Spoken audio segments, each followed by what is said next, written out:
All right, so yes, it's time for the kids' message, which means kids come on over and take a look at what I have brought with me today, which you hopefully will recognize. How many of you have enjoyed playing soccer or football before? I know that when I was growing up, it was really fun to just get the soccer ball out and kick it around the yard and just we didn't really play by the rules. We just kicked it around back and forth, practiced using just our feet to control the ball. But I brought it with me today because I want to talk about the game of soccer or football. Sometimes they call it that in other countries. And with soccer, right, just like any other sport, there's specific rules that you have to follow as you're playing the game. So the most important rule is you can only use your feet to move the ball around, right? You can't use, or other parts of your body, you can't use your arms or your hands to touch the ball and get it where you want it to go. You have to use your feet to control it. Other rules, right, are that you can't be inside the goalie box for too long, right, unless you're the goalie. And the goal, of course, is to get the ball into the other team's goal. Well, it has all these rules, and when you play as a part of the team, what else do you have?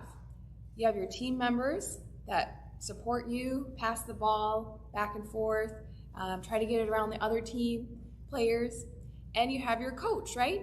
The coach is the one who knows how to play the game and teaches you where you should go, where you should stand, where you should run to, and how to play as a part of the team. Well, what happens then if you don't follow the rules in the game? You know what happens if you're playing a professional or real game? Well, first you get a yellow card, right? So if you're not listening to what the referees say or what the coach says, they'll give you a yellow card. And that's kind of a warning, like, you're not listening. If you don't follow the rules, you're not going to be able to play. And as the game keeps going, if you still don't follow the rules, you get a red card, right? And that means basically you have to leave the game. You're kicked out of the game if you don't follow the rules. Well, in our Bible reading today, we're going to hear about a time when the coach, Jesus, was teaching his disciples about what was to come. He was telling them that someday in the near future, he was going to have to die on the cross for the sins of the whole world, that he was going to have to suffer, and that difficulty that he was going to face was coming soon.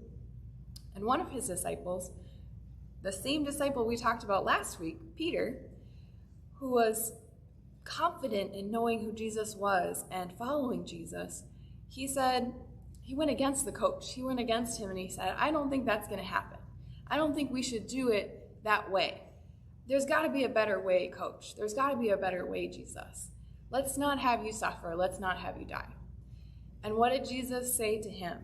Well, you'll soon hear in our Bible reading that he got a yellow card, maybe even a red card, right? He said, don't even talk like that. Don't think like that.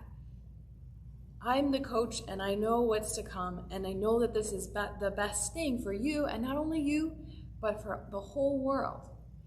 And Peter realized that he was wrong.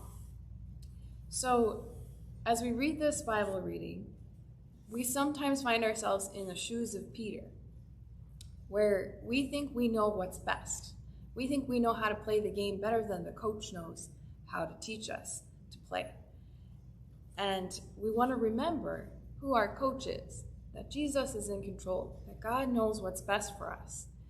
And each time that we face a difficulty in life, that he'll be there with us, and he knows what it's like to experience the difficulties that we go through. So let's fold our hands and pray about that, thanking God for facing that ultimate difficulty on the cross and for reminding us that he's the coach, that he knows the best way to play the game. Fold your hands and pray with me.